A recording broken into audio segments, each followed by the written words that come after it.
I came from Brooklyn to Baldwin in 1967.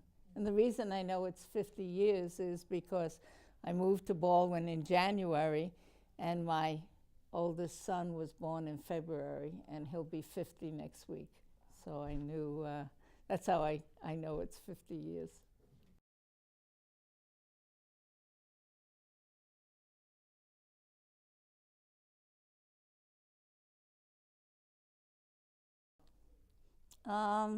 We played and hung out, my generation and my children's generation, at each other's houses and out in front of the houses on the street playing stickball or baseball. Or I remember one time I said to my youngest son, who was playing baseball on my front lawn, I said, "You're old enough now to play in the street."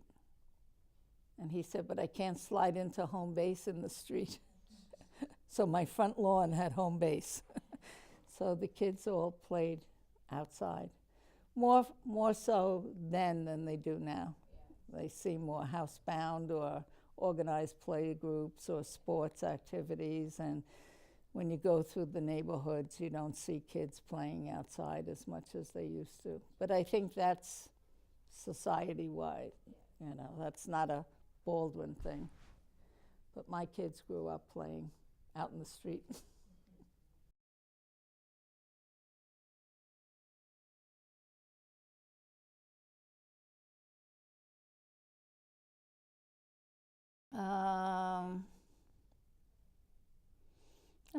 That's a tough question. Obviously, the physical layout of Baldwin has stayed the same.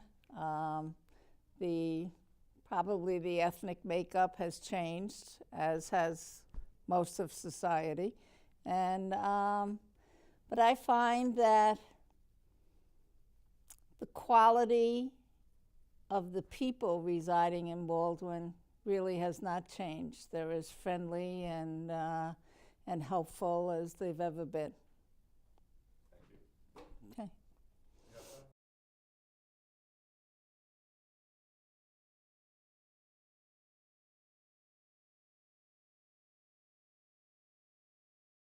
I had 4 children that I was supporting, and needless to say, being able to work close to home was certainly a plus for me. I didn't have a commute where I had to leave home hours before school started, and it was certainly convenient.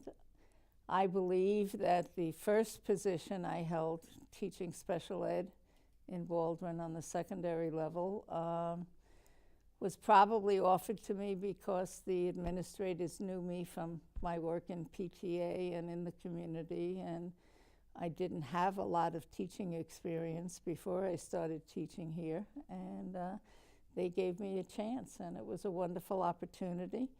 And I had a 31-year career teaching in Baldwin and being a principal, and loved going to school every day. You can't ask for more than that in a career.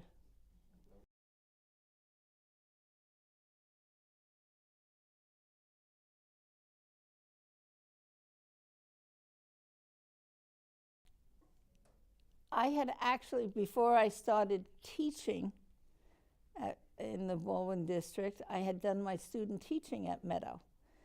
And 2 of my children had gone to Meadow. And then the following year, when I applied for a teaching position, the position that was open was the 2 junior highs. We had 2 junior highs at the time. So I was a half a day at each junior high. And then when one junior high closed, I went to the high school for like 17 years. And then the superintendent asked me if I would be interested in being principal at Meadow. The principal was retiring. And I said, yes, I thought I would be, mainly because one of the reasons being it has the elementary special ed program. And special ed had been my background in Baldwin, no matter what school I was in.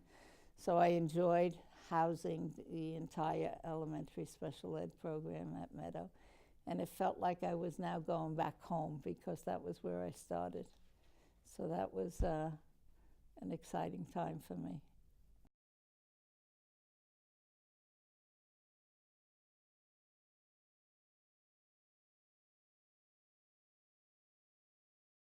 I think, I guess the first thing that comes to mind is, when I went to school, it was, I would say, stricter than it seems to be today. If the teacher said no talking in the hall, we all walked down the hall with no talking. And it seems a little easier going today than it had been when I was in school. Are you talking about the high school? Pretty much, but the elementary as well. Oh. Yeah, it's not as rigid. For instance, when I went to school, all the seats were in a row, and everybody sat maybe however the teacher said, alphabetical order or whatever. And now they sit in little cluster groups at tables and work together. They have more opportunity to work together in small groups than we had when we went to school. So I think it's more interesting now.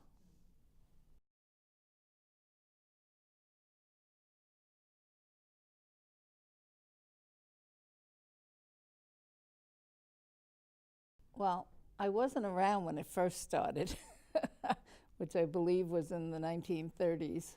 But my daughter was in sports night when she was here in the high school. I have 4 children, but only 1 girl. And she was in sports night in the early 1980s. And I would say there were probably about 450 girls participating when she was in it. And it was quite a big thing in town, gold and blue. And I remember one time that she and our next door neighbor were on the same team, and they hooked up a little speaking can and rope between the houses. But then the next year they were on blue and gold, so they did not communicate that way. But it seemed to have been a larger event years ago. I have to say I have not attended any sports nights recently, and so it's more difficult for me to compare. But when she was on sports night, the meetings and the fun, and they still keep in touch with their sports night friends 20, 30 years later. So it seemed to have built quite a camaraderie of friendships when they worked together on sports night.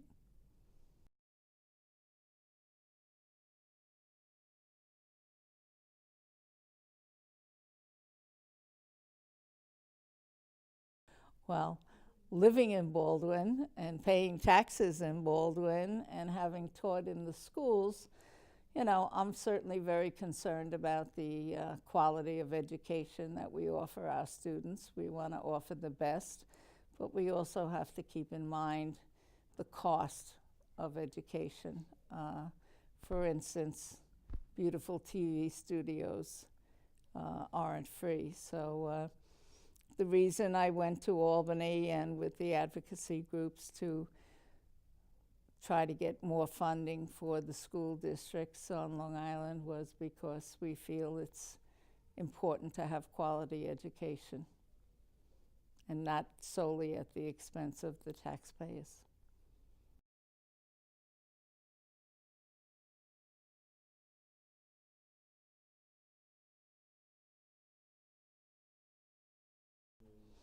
Oh, I guess everybody would have to tell me how I've impacted the Baldwin community. I think the Baldwin community probably has impacted me more than I've impacted it. I know a lot of teachers have said they would never want to work in the town where they lived. I have loved it because I love when I'm in the supermarket running into a former student or a parent and just catching up on where everybody is at and what they're doing and following up on some former students. So I've enjoyed it. No parent has ever pestered me at home, so it's always worked out very respectfully.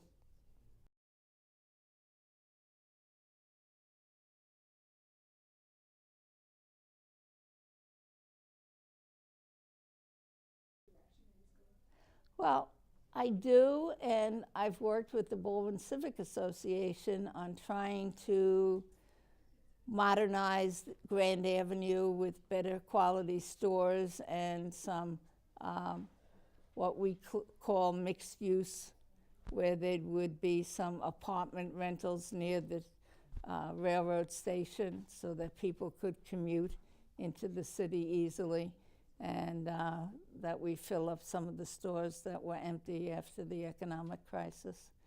So we're working on that and beautifying Baldwin.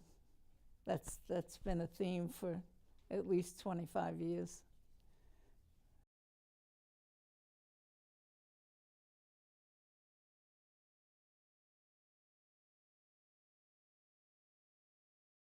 I think it shows, I think it's a good example of the quality of the people that we have here in Baldwin.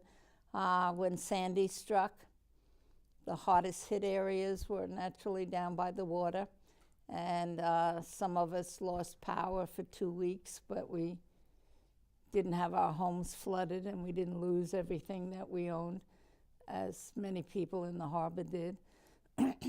So to see the community from the areas that weren't hardest hit come together and help out in the Bay areas was really it was just very rewarding to see.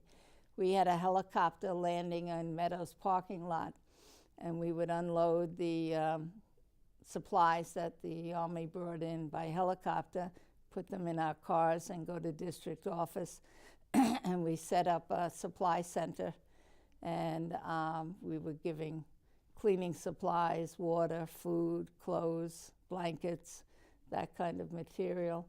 And then we realized that some people who were flooded out were so busy with their homes that they didn't even know we had this distribution center. So we loaded the supplies in our cars and drove through the flooded areas to make sure they had water and food and supplies. And it was just so nice to see the whole town work together. And that's kind of a nice, memorable experience.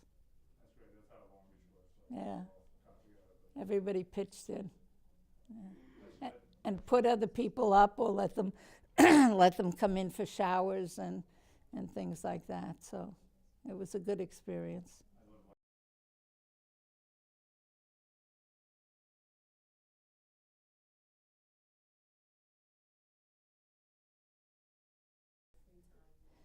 I haven't found too much free time.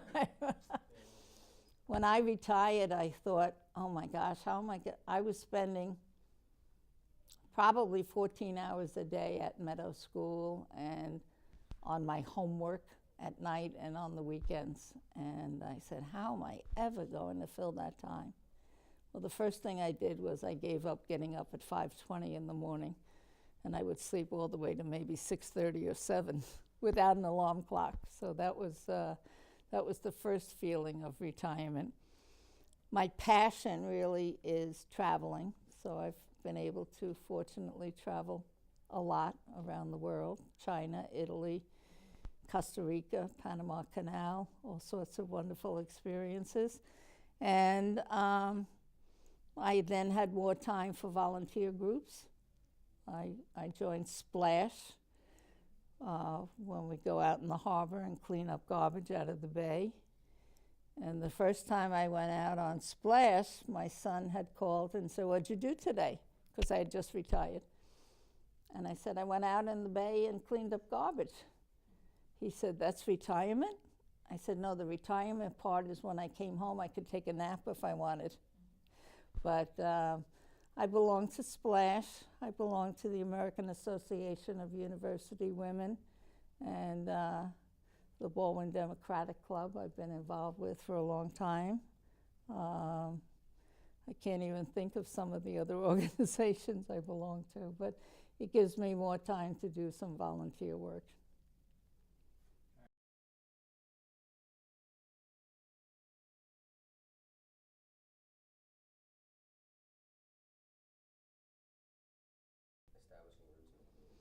Well, one of the reasons when we first came out was the commute to the city. My husband worked in the city, and he could walk to the station from our home, and It was an easy commute. And even now, I stay because I love going into the city to the theater or meeting friends, and it's convenient. So I live in the suburbs, but I have the convenience of the city.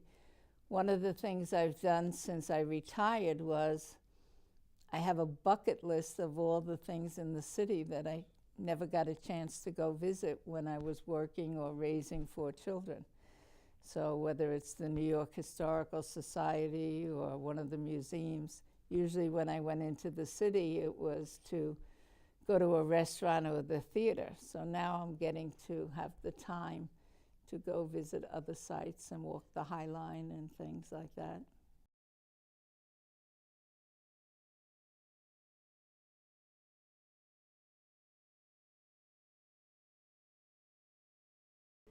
Well, you know, I've seen Baldwin go through different periods of accepting diversity. When our schools, some of our elementary schools closed in the early 1980s, when we closed the first 2 elementary schools, Prospect and Coolidge. When my children then went to Meadow, the difference was religious. Meadow was predominantly Jewish and Prospect was predominantly Christian. So there was that element of accepting differences, which we then did. It just happened. We worked together and went to school together and played together, and that was it. And then interracially, I always felt that I thought Baldwin integrated initially very smoothly. There were no uprisings and there was no massive white flight that they used to refer to in the 70s or 80s, you know. And I thought it was really a very smooth transition. And was it perfect? No, but it was a smooth transition.